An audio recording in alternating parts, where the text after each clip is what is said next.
Welcome to Movies, Films, and Flicks. I am Mark Hoffmeyer, and joining me is a man who tests himself every day. It's Chris Kelly. Hi, everybody. So what was your test today, Chris Kelly? I drove in Atlanta traffic. I wanted you to say that you drank ginger beer with a dollop of whipped cream. I had ginger beer while chewing on a ginger chew. Did you really? I've done that before, actually. It's pretty disgusting. Well, you're living life on the edge, man. It's about as harsh as you would think it would be. I mean, that sounds amazing. It's really good for your stomach, but it's not too smooth going down. I really like the way that kind of interaction between Kiefer Sutherland and Terrence Stamp in the beginning of Young Guns, when Terrence is just like, "All right, young guy, you get ginger beer with a dollop of whipped cream, and I get a whiskey." And then Kiefer goes, "Come on, man, I'm 21 years old." And then he goes, "Okay, just don't tell the other guys." I don't know, it's a fun little scene, but I don't know. He offered this kid's like a 19-year-old, 21-year-old killer, and he's like, "Hey, you want some ginger beer?" Yeah, he was 21 in real life. I don't know. I forget what he was in in the movie. I mean, Kiefer Sutherland was 21 in real life, but I forget how old his character actually was. I think he may have been 24 in reality. I can't remember. I gotta tell you, what I like about this movie is that I like how I feel like the actors made some pretty good choices in this film, like in their roles. They were also they're very close to how the actual people's ages were in reality, except for the older gentleman. I read that a lot of movies that take place in this time, they always depict him as being an older guy, but in reality he was 24 or 25 whenever he was murdered. Oh, Tunstall? Terrence Stamp? Yeah. He was actually just like a young guy, just like everybody else. I think it's kind of strange because he actually was the one who hired all these guys to be his regulators, and it's like they were about the same age. Yeah, but back then in the Wild West, you lived to 40, you were lucky. Yeah, so you got 5 years on somebody. You're like, let me tell you a little something, like youngin'. One of the regulators in real life was almost 30. Oh, there was the actor was it was Charlie Bozer. Oh, Charlie. Casey Size-Mazgo. The pugilist? He was in real life, in the movie, Casey was 27. In real life, Charlie was, I believe, 28. It was like, wow. So he was actually like an old gun compared to like how everybody else was, because Billy the Kid was 20, I believe, at the time. So they weren't casting 38-year-olds for high school roles? Now, I miss those movies. I gotta tell you something, Chris Kelly. So our structure on this show is pretty loose, but when I asked you, hey, what do you want to talk about on this show? You said Young Guns. How did that come about? I forget. I mean, we were talking about Charlie Sheen movies and the Emilio Estevez movies, and then they all kind of came together. I was like, oh, Young Guns. I love that movie. We were talking about Charlie Sheen in the 80s, and then Young Guns was like the first thing that came to my mind. Got it. Because we did Major League. Yes. Right? And then I've been having a lot of my podcasts blend into each other, because also in this one, Terry OQuinn is in it as just a random lawyer dude. He was like 30-something in that.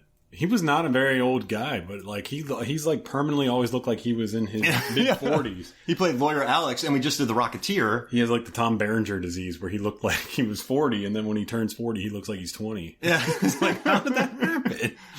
That's interesting. I like that. Tom Berenger, look him up now. It's like he looks like he's 50 tops, maybe. But this movie, I guess what I like about it is this is an R-rated movie. This is not it's definitely not family friendly. A dude gets his head blown off. Yeah, I love that scene whenever he's just like, yeah, I knew you were a snake all along, and they blam, and Billy the Kid blows his head right off, and you're like, that's something you're not expecting, because there's not really a lot of violence leading up. I mean, there is, but I mean, it's not really graphic, but then you really see his brains fly out of the back of his head. And in the commentary, Lou Diamond Phillips said that they had a rig with raw hamburger meat in the back. Oh, nice. That's what they did. They said that it took them forever to actually get that to stick. So if you pay attention to the lighting in that scene, it drastically changes because it took so long for them to actually figure that out. Oh, that's cool. But his head blew off. Yeah, it was pretty rough. It was like... And this is a movie where people are just going, cuss and fart, and you razzle-dazzles. You know, like come on, shithead. Yeah, like there's no really R-rated language per se in this. There is a few. There's a few, but like it wouldn't match the time period, which I think they were trying to at least strive for accuracy. This could have been a PG-13 movie, especially with these heartthrobs. Yeah, but they went the right way, and they made an R-rated movie. And with inflation, so it made $45 million in 1988, but counting for inflation, that's $100 million. And the sequel made $100 million too with inflation. That's pretty good on a $13 million budget. Yeah, really good. That's a good So like, I guess if we're flipping that, $26 million budget, it makes $100 million. in today's world. That's not bad at all. Yeah, even if they marketed the heck out of it, let's say they marketed 20 million, you're still pulling in like $54 million profit. Yeah. This was a hit. Oh, yeah. Now, the one thing I kind of want to get your thoughts. Charlie Sheen in this movie. So he plays, he's the boss of the regulators, right? I'd say not the boss. He's the super. He seems kind of like the most mature out of all of them, even though he probably really wasn't. Yeah, in real life. But in this one, he's the only character that I felt maybe phoned it in a little bit. You mean with his southern accent? I don't know what that. Yeah, I don't know what that was. So I was telling you earlier, I had a meeting today and I had to drive down in Atlanta, and that takes a while. So I put on Young Guns. So I put Young Guns on in the truck and I listened to it. And what I like most about this movie is everyone's really busting their butts to like pull off accents and weird choices. And then there's Charlie Sheen going, "Come on, Bailey." He really kind of. I'm a Charlie Sheener, but this was he has his brain on other things during this movie. Yeah, this was during his full coke pre-AIDS days, so he definitely was really hardcore into the paid services of women and the drugs. What I thought was interesting was they talked about this in the commentary that Alice Carter, who plays Yin Soon, that her trailer was actually next to Charlie's trailer while they were filming, and they said that afterwards, Lou Diamond Phillips said that she pretty much quit acting after this movie because she thought that he was the most bonkers person. This is like her first big role. Yeah. And her introduction is, "You're next to Charlie Sheen." But she didn't totally quit. If you look her up, she still has a lot of different little roles and everything, but she's now a very well-known acting teacher. Oh, nice. It's nice that she didn't quit the industry, but I just think that's funny that like your first big thing and you're up next to Charlie Sheen when he's 23. Jeez Louise. Yeah, that's no good. And I guess what I like, and speaking of Yen Sun, right, played by Alice Carter, I like how, so you have Jack Palance as the bad guy in this movie, Murphy.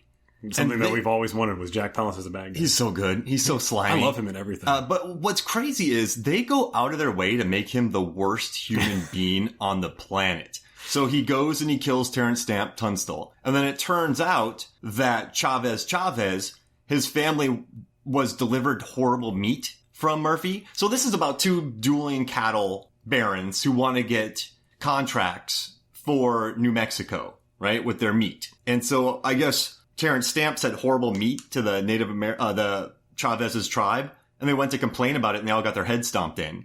And then you have Murphy. He got his shirt. He was somewhere in a big city, got his shirt messed up, and he stole Yen Sun, and he calls her China. Do you know at the end when he's chasing her down, he's going, "China!" Like they refer to her as China throughout the whole thing. Yeah. He's like, even when Kiefer Sutherland, he even calls her China. China doll. He's like, the China doll. He's like, you can keep the little China doll. Remember, he says that to her in the little quick exchange. Yeah, and but I like how they just went out of their way to make Jack Palance just the worst. I mean, like he starves orphans. You almost want to see him handing out poison candy. Yeah, there's a scene where a rattlesnake sees him, and the rattlesnake goes, "Oh crap!" and runs away. Yeah, there's a wolf out there, and it just bows down before him.